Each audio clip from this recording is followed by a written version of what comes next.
Hello, welcome to the Courageous Self-Care Podcast. I am your host, Christina Marlette. On this show, we talk about self-care and courage, but the self-care goes beyond bubble baths, chocolate, and wine.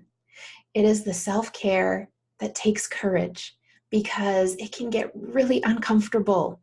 It is this kind of self-care where we go on the inside and see what's not working and have the courage to make change. And that's why courageous self-care ends up being completely transformational. Oh, it's so juicy. You can go to our website, ChristinaMarlette.com, to get your free mini course called Top 10 Energy Drains. On the last couple of shows, we were going through the 12 foundations of courageous self-care. Those are linked to ways that we often are draining our energy without even knowing it. So if you could use some more energy, please go to my website and you will get to have the mini course, Top 10 Energy Drains and what to do about it. Today on the show, we are going to be discussing courage in the form of story. The kind of courage that fascinates me and gets me really excited and that I love talking about is stories of everyday courage. What is everyday courage? So it's not the monumental, I climbed Mount Everest and lived to tell the tale, although I'm sure that does take a lot of courage. Most people aren't doing that though. Everyone, however, is going through the day and needing courage to move through situations.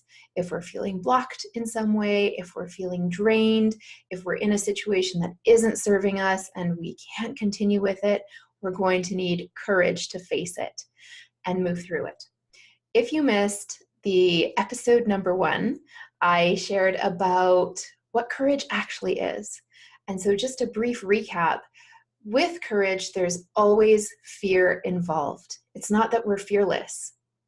It is that we acknowledge that there is fear and there is an ideal on the other side of that fear that is worth experiencing the fear for. I'm going to share a couple of stories with you today from my own experience where I can look back and see, oh, that was pretty courageous, and I can see why that had an impact. If you have a story of courage, I would love to interview you on the Courageous Self-Care Podcast. You can go to the website, ChristinaMarlette.com. There is a button there that you can click to apply. And that's one kind of guest that will be on the show. The other kind is if you have a message, a product, a service that's in alignment with one of the 12 foundations of courageous self-care, which we just discussed on the previous couple of shows, then I would love to interview you when we get to that month. So again, go to the website and you will find the application. You can choose which kind of guest you want to be. We'll go from there. Okay. I would love to share with you the courage it took to create courageous self-care. So several years ago, my business was called Dance Ugly, Dance Awkward. And that was all about moving through perfectionism for me personally and helping clients move through their fears around, well, whatever was showing up. And the way that we move through them is through this process I developed called Ugly Awkward Dancing. So I was going along with that business. It was I was 3 years in. I decided to write a book. And I did that so that I could get more clear on how Ugly Awkward Dancing was helping people and so that I could clarify for myself how beneficial it is. So I wrote the book.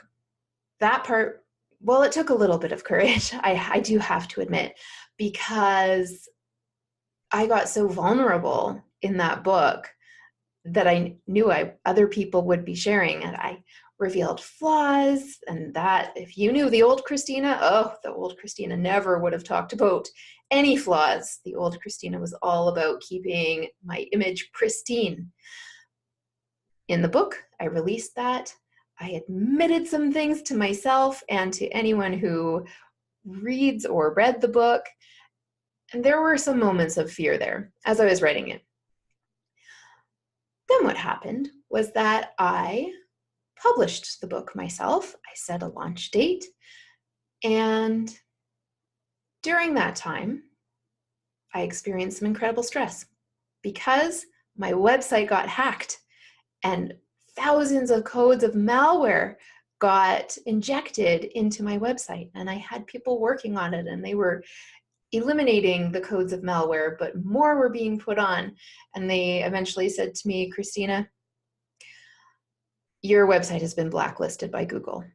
And what that means is that you'll never be able to use that domain again. It's done. Dance ugly, dance awkward, kaput. That was fine. It was very stressful, only for the reason that I had videos that were linked in the book to my website. And so I stressed myself out by thinking, oh no, people are going to read the book and then they're going to press the link and the website will say it's an attack site. And oh, it was very stressful. I lost hours and hours of sleep about it until I realized one night, oh my gosh, the only one who cares about this is me. The likelihood of people reading the book is quite low. I know the percentage of people who actually read books that they purchase. And the likelihood that they will get to the website quickly by the time the book is launched is even lower. So it's okay not to worry. And I actually took it as a sign from like a virtual 2x4 coming from the universe that Dance Ugly, Dance Awkward was not my business. It was a process that was part of my business. I had had 2 business coaches say the same thing. And so I didn't listen at the time. But when the universe gave me the gift of my website being hacked, I said, okay, I get it. That is the end of Dance Ugly, Dance Awkward. I will still use the process and it will become part of the repertoire. Into what I didn't know. Then I had the idea for changing my business to flawed, fabulous, and free. And so I had some people work on a new website and I started creating new content. I was really enthusiastic about it. And then I went to a day of mentoring with my beloved mentors, Marcy Scheimoff and Deborah Poneman. I got to go to Marcy's house in California. And on the way there, on the plane, do you ever get great ideas in the plane? I do. So I had this great idea that I was going to create a retreat called Courageous Self-Care as part of Flawed, Fabulous, and Free. When I got to the retreat, we were discussing my business, my action steps, and I shared that I had come up with this idea for Courageous Self-Care. Marcy and Deborah looked at me and said, Christina, that doesn't sound like a retreat. That sounds like a business. And I started to cry. And they said, what are the tears for? And I said, oh, people are going to think I am so flaky. I have one business and then I change it and then people work on the website for me and create something all new. And within 3 months, I changed my mind again. However, I do my utmost to not live my life based on what other people are going to think. So they said, Marcy and Deborah said, pause here for a moment, close your eyes, tune into your heart. And so that's what I did. They said, which one is it? You just need to make a choice. Either one is fine. And so I sat with it for a moment. I had my hands over my heart. And the answer was clear. It was courageous self-care. I got to mark that decision as the very first act of courageous self-care. It was a little bit painful to move through that courage for fear of what other people were going to think of me.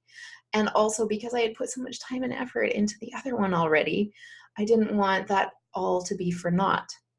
However, I followed my intuition. It takes courage because our intuition We're going to get into a whole month of talking about intuition because it's so important. It's one of our 12 foundations. The most important thing about the most important thing to know about intuition is that it doesn't make sense. It is not linear. We have to trust it and go with it. And it takes courage. So I made that courageous decision to change my business again. That was my first courageous decision. Yes, there was fear, particularly of being perceived as flaky. Although, actually, I don't really care if people perceive me as being flaky. I think I'm kind of flaky sometimes, but grounded in lots of wisdom and intuition. So I'm good with that. I was just really concerned about people not being able to follow along. So I let that go and I followed my own heart, and here we are today. More than a year later, loving working with the ideas of courageous self-care. That is my story of courage. Everyday courage. Wasn't Mount Everest, but to me it kind of felt like it. I'm going to pause here and let you know that the Courageous Self-Care Podcast is seeking sponsorship. If you have a product or a service or a message or a book or whatever else it is that you could have that you would like to reach a wider audience, please go to ChristinaMarlette.com, apply for sponsorship, and be in touch with you. I would love to share one other shorter story of everyday courage. To give you another example, I was at my kids' school at some sort of event. I think they put on a pancake breakfast. I'm pretty sure that's what it was. So they put on a pancake breakfast as a welcome back to school every year. One of the moms came up to me and said, "Hi, I'm looking for volunteers for the next event. Would you like to become a volunteer?" And I paused for a moment and I heard a no in my mind. I checked in with my body and my body let me know that it was a no. So I said to her, I don't think I will, because I love coming to these events and being a participant. And she looked at me with this aha moment expression on her face. And she said, "Oh my gosh, I wish I would have said that. I don't want to be volunteering at this event. I want to experience it too." It took a lot of courage for me to say no, because I love to be in service. And yes, there are elements of people pleaser in me for sure. I don't like letting people down. And I just tend to say, well, for a long time, I just tended to say yes to everything. I have gotten better at that. And this example really helped solidify it for me. It was so much easier for me to say no when I tuned into my body, because it wasn't just this random idea. It was my body really giving me a very clear message that was no. So it took courage for me to say that. I much would have rather said yes, but then I wouldn't have wanted to do the volunteering.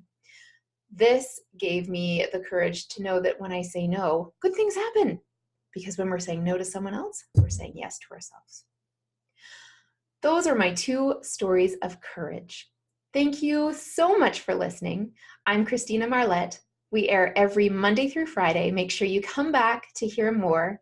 And remember to go to ChristinaMarlette.com if you want to apply to be a guest, a sponsor, or to get your free resource of the top 10 energy drains. Thanks for listening. Oh, and I do have a quote I wanted to end with. Courage is the most important of all the virtues, because without courage, you can't practice any other virtue consistently. Thanks, Maya Angelou. And thank you for listening. I'll talk to you again soon. Bye-bye.